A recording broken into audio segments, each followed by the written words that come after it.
Enfin, un homme debout, libre, a été capable, tout au long de cette campagne,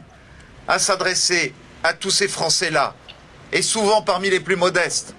à tous ceux-là qui s'étaient sentis si méprisés, si oubliés, à cette France qui se lève tôt et qui en a assez de subir, à cette France qui se lève tôt et qui ne comprend pas. Je me suis fait l'immense plaisir d'innover dans cette campagne, de tenir une réunion politique à 6 heures du matin. C'était nouveau. C'était vendredi dernier, au marché international. Et quand je me suis adressé à tous ceux-là, qui s'étaient levés à 1 heure du matin, pour commencer à bosser à 2 heures,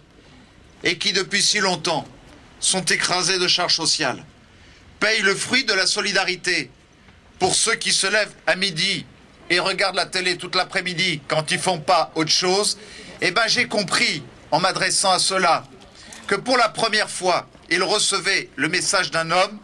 qui voulait les récompenser, leur donner le pouvoir d'achat qui leur permettrait d'assurer la promotion sociale de leur famille et reconnaître leur vrai mérite. Parce que quand on se lève à 1 heure du matin tous les jours pour permettre de créer de la richesse, de l'emploi, développer l'économie et l'équilibre économique et social dans notre pays, pendant que d'autres vivent grassement sur votre dos, il y a de telles incompréhensions qu'il faut comprendre qu'au cours des années écoulées, tout le monde n'est pas mesuré l'ampleur du fossé qui nous avait séparés entre l'élite et le peuple de France. Nicolas Sarkozy a réussi, et l'a démontré dimanche soir, à faire en sorte qu'une grande partie de ce fossé soit désormais comblée, et plus encore dans les Alpes-Maritimes qu'ailleurs.